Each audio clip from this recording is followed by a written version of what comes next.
Дээрлик 7 ай тыныгуудан кийин чек аранын ачылышы алгач эле айдоочуларды кубандырды. Пандемияда жумушу токтоп калган жол жүрүүчүлөр бул күндү көп күтүштү. Жакшы болду, ошо чек аранын ачылганы. Осы эмне болуп атат 6 ай ичинде? Үйдө эле болдук. Иш жок.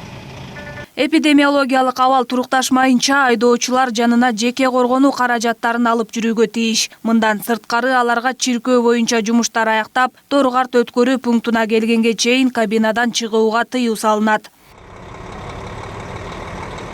Автоунаалар текшерүүдөн өтүп жаткан учурда медициналык кызматкерлер айдоочулардын дене табын текшерип, зарыл болгон иш-аракеттерди жүргүзүшөт. Андан соң автотранспорттук каражаттарга карата санитардык эпидемиологиялык көзөмөл жүргүзүлөт.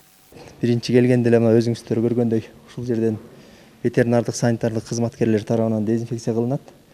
Машинанын дөңгөлөктөрү ушу менен чыгат. Бул эми азыр 5% гипохлорид кальция менен ошо балдар неме жасашат, растворун жасап, ошо менен парный кылып чачып атат. Ал эми товарлар ветеринардык жана фитосанитардык контролдон өтүүгө тийиш болсо, аталган инспекциянын контролдоо органдары тарабынан берилген уруксаат кагазынын негизинде бажы операциялары жүзөгө ашырылат.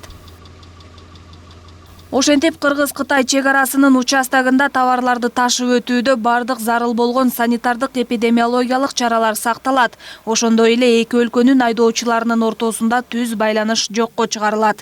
Алина Бактыбекова, Эмил Таалайбек уулу, Пирамида.